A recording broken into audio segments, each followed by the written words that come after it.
max or no max. How this will work is just like fit or no fit, except Sheldon will be throwing out the players. This could be recently signed extensions or players who could soon be up for extensions, and basically we'll just be discussing if you should max out their next contract. Basically, enough jargon. I mean, what do we have to start with? Hey, real quick, this is throw out recently signed players that just signed extensions. Yeah, you can if you want to throw some of those out. Hmm. Okay, okay. Um, all right, let's go. Let's go with some recently signed guys. We'll go Chet Holmgren first. Okay, the Chet one is very fun because technically they gave him the full 25%. That was the max he could receive. And my general feeling is if somebody is a top five player in their rookie class through the first 3 years of their career, you kind of have to give them the full 25% or like something at least very close to it. So I can't really hate on the giving Chet Holmgren that contract. I think the big thing with him that's really good for the Thunder is Chet Holmgren has no potential to go up to the full 30% Rose Rule extension if he makes All NBA or makes All Defensive Team this next season. And I think that's big for them. I think that makes the extension that Chet signed like an absolute layup, and something that OKC 100% should have done. Um, Chet Holmgren, I understand having the injury concerns or the consistency concerns because sometimes the motor doesn't seem all the way locked in. But I Chet Holmgren is like, if he's not the best player in his draft, he's like the second best player in his draft. He needs a 25%. Yeah, Yeah, max. I 100% agree. I think they did the right thing, especially after what he was able to do for them in their championship run.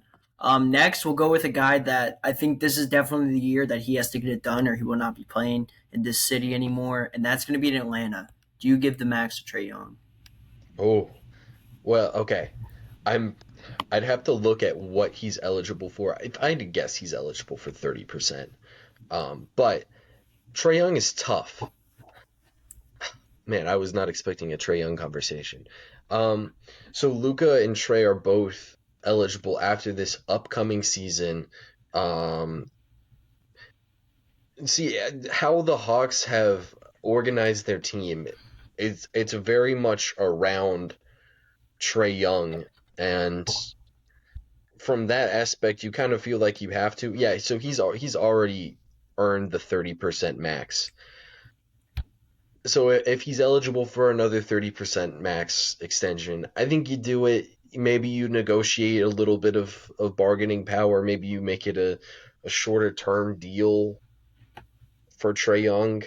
Um, or if he's eligible for 35, for sure, I would try to, negate the length of that deal because Trey Young's really tough because he's very good, but he's not quite like top 10 player in the league worthy. And I think those are the only guys who are worth 35% of the salary cap. So Trey Young, I would say if he's at his 30% number, I would say max it. If he makes All NBA this next upcoming season, actually, I don't even. I think for his own right, he would want to sign like a 2 year extension because then he would be eligible for 35% following the 2 year extension because he would reach 10 years of service time. So, yes, max him at 30%. Trey Young, go ahead. It just, you've already built the team around him. Yeah, Go ahead and, you've laid your bed. You might as well die on it at this point. yeah, Um, I it agree. makes sense. And Sorry, go ahead. yeah, you got it. I was gonna say I agree 100%. Like especially with this being the year that your team's about to be poised for a run, Trey Young's probably gonna have some really highlight moments throughout the year and probably throughout the playoffs. Uh, Hopefully, that'd be fun to watch Atlanta back in the Eastern Conference Finals. But yeah, I agree 100%. I mean, this is your team. Like your identity is built around Trey Young, defense.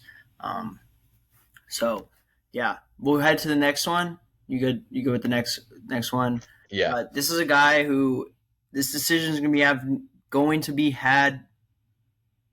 have to be made very soon with 2026 free agency coming up, and that's Austin Reeves. Do you lock down the Laker third star, the third Oh option gosh. for the Lakers for the rest of his or not for the rest of his career, but for a good sizable amount in the future? Austin Reeves is the next guy we'll be talking about. So the thing for Reeves is he can't sign the extension unless the Lakers have cap space or he's in free agency. Then the Lakers can max him. So they can't max him on an extension just purely based off of how low his current salary number is. Um, so it won't be for a while. Reeves, so he's only going to be ever eligible for 25%. Even that being said, I think I'd rather trade Reeves than give him that contract. I wouldn't want to. Similar conversation with like Kobe White or just other on ball, backup guards that like they're definitely not even on that Trey Young level. If he was a good bit closer to that Trey Young caliber, then I would say obviously you do it. But I just don't think Austin Reeves is quite good enough to get 25% of your cap. Same thing with Kobe White. If these guys are in like 18 to 20% range, that's perfectly fine. But that extra 5% is really really really tough for a guy who I don't even I think it's shaky. If it's in the like Derek White type of range, which it's about like $30 million, then yeah, you do it, but that's not a max contract. So that's the Austin Reeves. All right, next we'll go to your team, Carl Anthony Towns. Oh, so the good part about this debate is it's not for a while. So you still have 2 more years at I believe 35% of the cap. For that reason, I think there's no rush to get it done. Um, yeah, so he's just under 35%. Um, you could get it done. You could extend him on the number he's currently making, and uh, it would be slightly less than 35% of the cap, but the cap is obviously going to rise, and he's going to want the most he can possibly make. I really don't think I would, because I think Karl Anthony Towns falls into that Trey Young like level where it's like he's obviously very good, but he is not one of those top 10 to 15 guys in the league that deserves 35% of your cap. And you know having him right now on the Knicks made sense because of the situation their cap was in, where they had a bunch of guys who were getting paid way less than their worth. But as you continue to re-sign guys, I don't know if it makes sense to have Cat locked in for 35%. Just the reality of it. Yeah, I would say Cat no max. If he's taking a pay cut at 30%, we're good with it. But 35 is tough. I think that's should be reserved for superstars. Yeah. Especially when you already have Jalen Brunson, you're paying a lot of money for that team. It's going to be a very tough decision to make. Um, Next, we'll go with one that was already signed. Do you think the Grizzlies made the right decision in giving Jaren Jackson Jr. the max? So the great thing on this contract is it's similar to the Reeves situation where it's technically not finalized because they have to make it to where they had enough cap space to renegotiate his current season. Um, Once it's finalized, I think it's fine. He obviously didn't make defensive player of the year last year. That's why he's not eligible. That's why they had to do a renegotiate type of situation with Jaren Jackson Jr. I think he's in line to get just under 28% of the cap at the start of that extension. I think that's perfect. Honestly, like I see no fault to that. I think that's a great contract. If it's a question of maxing him or not maxing him, I'd rather not. I don't quite think he's in that 30% range, but I think at 28%, that is right where I would like Jaren Jackson Jr. So I guess that answers as a no, Max, but I think the contract they signed for him is perfectly fine. So, oh, But all right. This I think this one could be interesting potentially. But it also might not be possible. But Jalen Suggs, what is your thoughts there in Orlando? Because you're already paying Franz and Paulo a bunch of money and Desmond Bain now. Um, are you going to be able to do it with? Do you want like how willing are you to keep Jalen Suggs? well, they already got a deal done with him, I think, right? Oh, they did. Yeah, they got Oh, a deal 5 years, done at. so 150. Oh yeah, his deal's like awesome. Okay. Well, Yeah. yeah. So do you agree with the decision? Oh yeah. Yeah. He's starting this first year at 35 million, and it's descending, and it descends all the way to just under 27 million. Like, it's currently not maxed, and then at the very end of the deal, it'll be the mid-level exception. Like, oh my gosh, that's a wonderful deal for Orlando, especially because they'll be like eventually facing cap crunches when they have to extend Anthony Black and figure other things out with your young players as their core, continues to compete. I think that's a great contract. Um, it'll be a similar situation to Jaren Jackson Jr. right now, where when they have to extend off of that contract, it'll be kind of rough to do because they'll have to either wait till free agency or they'll have to make it to where he's super max eligible, or they'll have to have cap space, which will be really tough since they'll probably be paying Paolo and Franz a lot of money, but that's something you deal with later, and you get him on the good value contract right now. I think that Jalen Suggs deal is like one of the better ones in the league, especially compared to like guys who are signed for these similar numbers with like Emmanuel Quickly and like Michael Porter Jr. And RJ Barrett is a little bit less expensive, but in that range, like yeah, very very good contract for Jalen Suggs.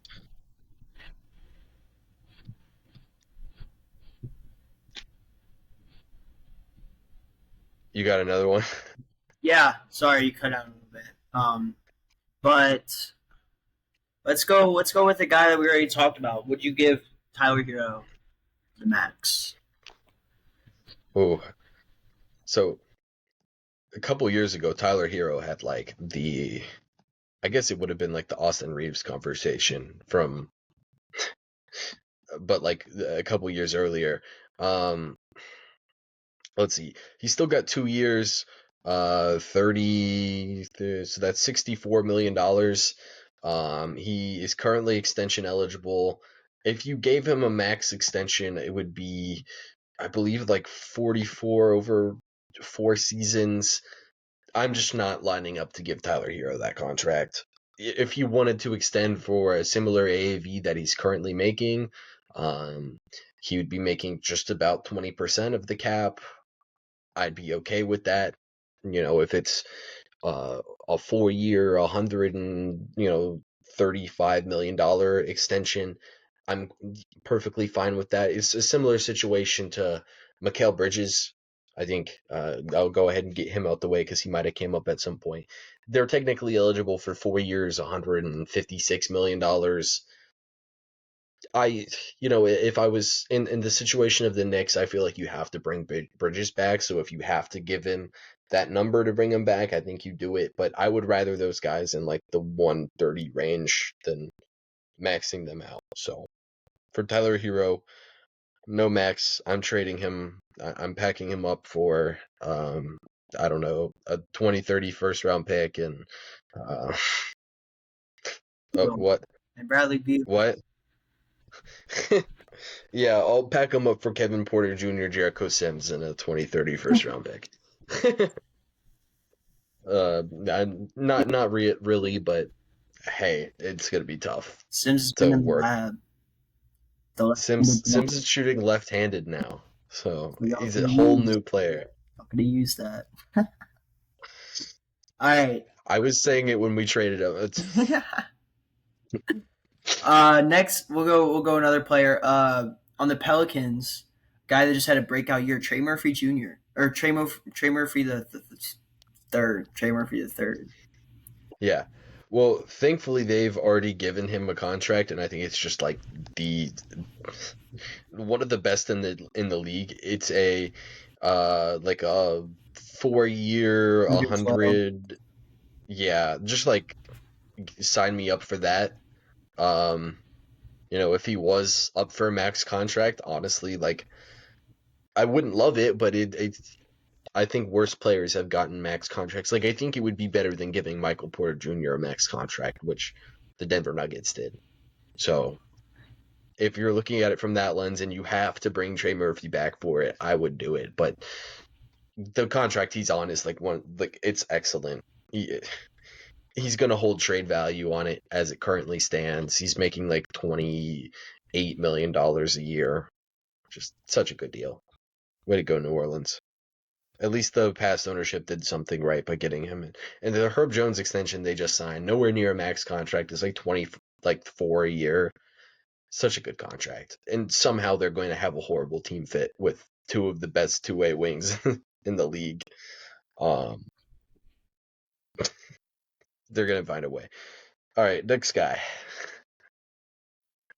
Next guy, we'll go. Mm,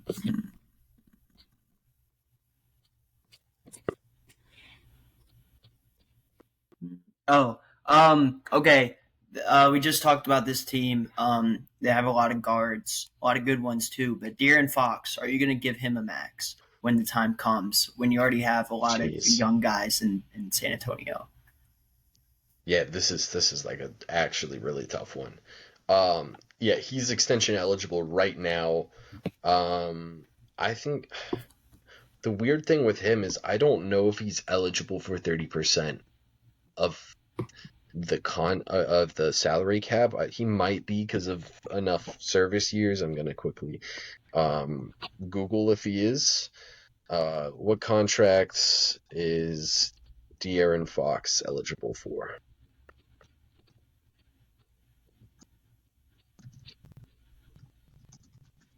So De'Aaron Fox is eligible for a 4 year, $229 million extension. That to me, I believe, is 25%. I think that's correct.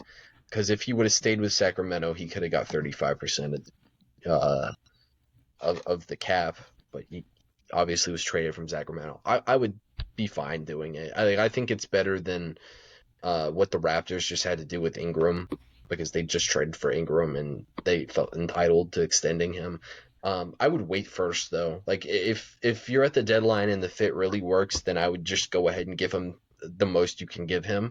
Um, but if it doesn't seem like a fit that you're super high on, like we said, like there's a potential that it's kind of clunky, then you move him at the deadline. It's a big expiring contract, and the thing is too, it's not like a bad number. It's only 37 million for a guy who is all-star caliber. I think would have made more all-star games if he wasn't in the Western Conference. I think a team could really like the the idea of bringing in De'Aaron Fox at the deadline too is the big thing. Like maybe you're at the deadline and Boston's terrible and they're like, let's bring in Fox and we'll trade Jaylen Brown. Like just riffing here, that could be something that happens. Because they like the long-term fit of Fox next to Tatum a little bit better than running the Jays back. Um, I would be really cool with that if I was San Antonio. Just I would max him if the fit works for sure though. So Yeah, it's definitely going to be interesting to see like just how the Spurs team plays out and if Dylan Harper is actually able to play off ball with the likes of with De'Aaron Fox and Stephon Castle for sure. You want to do another one? yeah, I mean we're flying through these, so we'll do three more. All right. Um. Oh, I just had them. Go.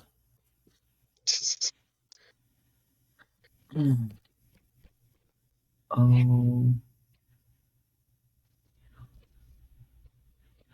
I am giving Jordan Poole the super max for those wondering. So, Let's go. I oh, let's go. Donovan Mitchell. Donovan Mitchell. Yeah.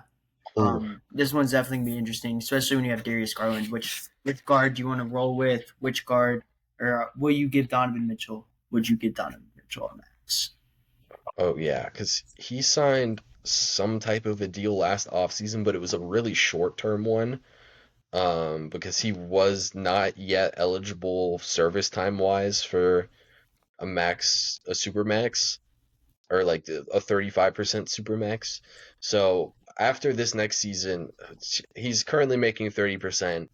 After this next season, he'll be due for a super max extension. It'll end up being like the biggest. I think he'll get the biggest contract of all time when he signs it, because he'll probably be the best player in that like free agency cycle, because Luka's not super max eligible, and Trae Young won't be. So yeah, I think De'Aaron Fox, or not De'Aaron Fox, Donovan Mitchell, I think is like the borderline of player that I'm comfortable giving 35% to.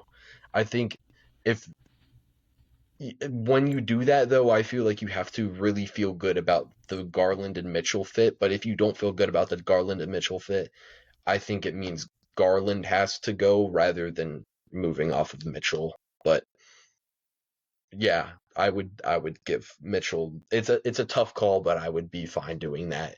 It's like he's also only like 28 years old.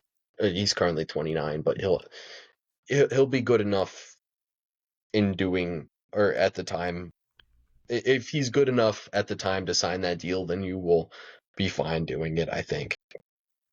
Um, but I think there might be some tough roster decisions that they might make in doing those decisions. So yes, 35% to Donovan Mitchell. We're doing it.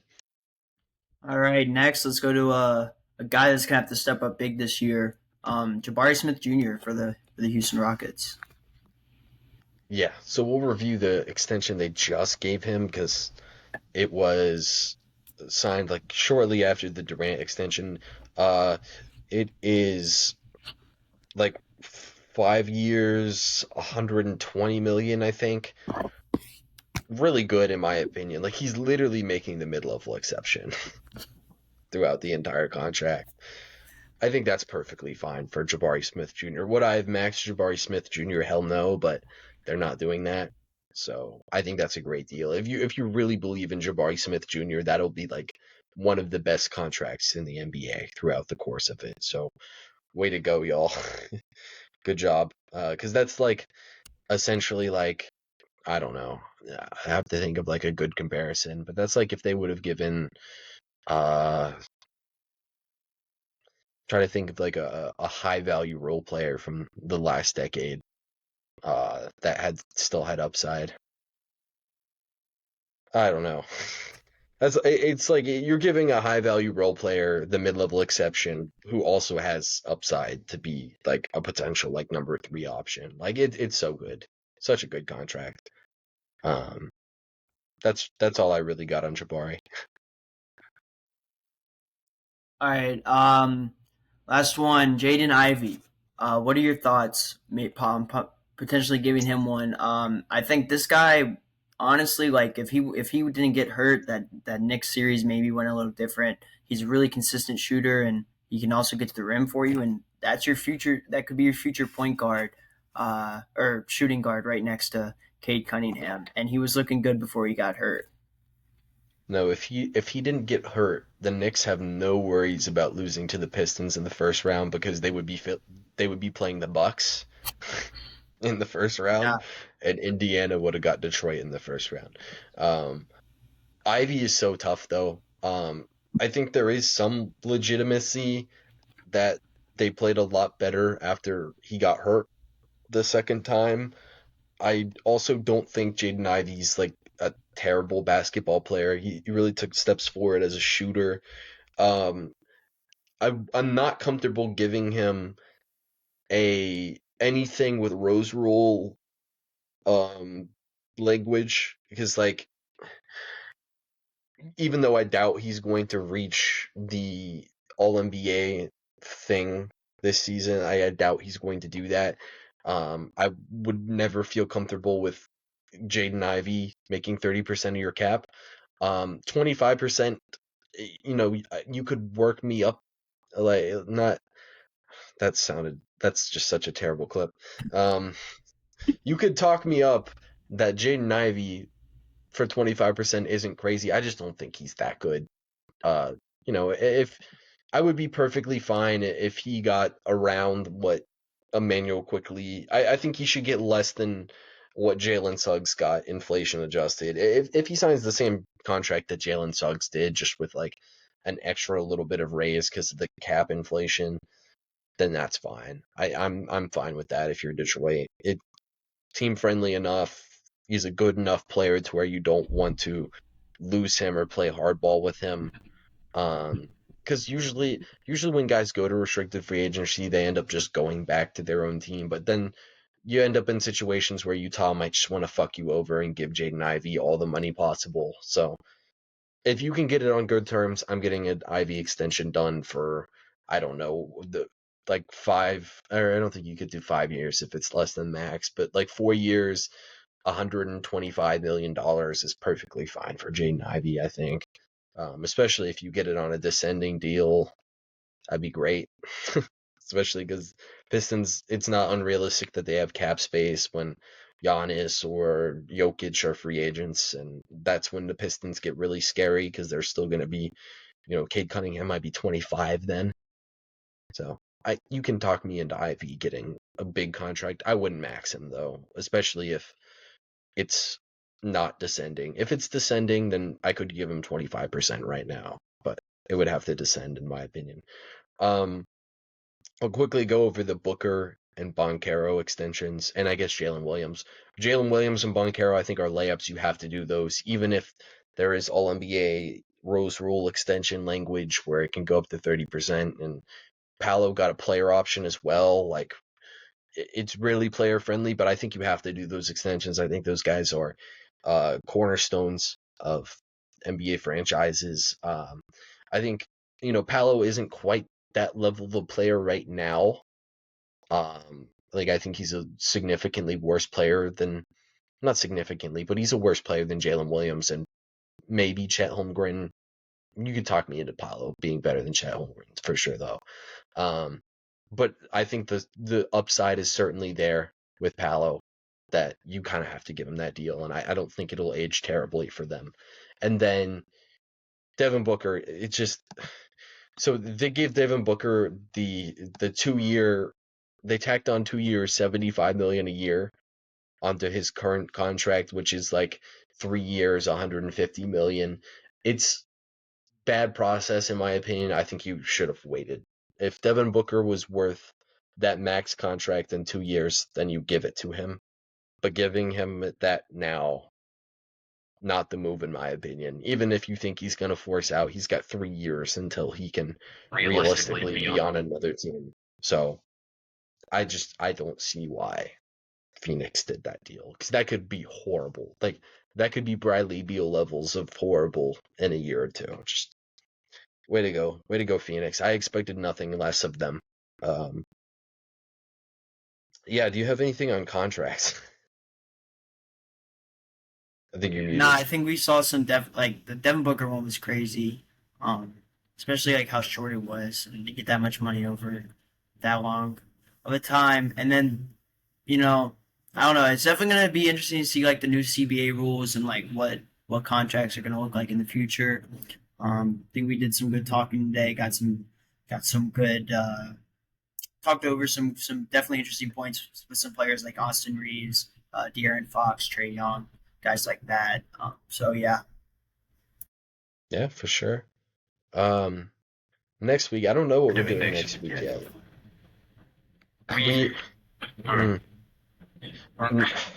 Next week will be another episode, something random. And I think the week after that, if not next week, we'll be starting off-season recaps. So keep on the lookout for that. Maybe we'll record them at the frequency that we did them last year, and we'll hopefully get them out with more turnaround time than we had last year with like the final episode coming out on opening night. So that should always be fun. Those are great to do, but those are so fun to do. And yeah, we'll see you guys next week, same place, same time. If you're on uh Apple, not Apple, Spotify, that's what it's called. If you listen on there, and if you don't, then YouTube videos come out multiple times a week. So we'll see you guys then. Should be very fun. Oh wait.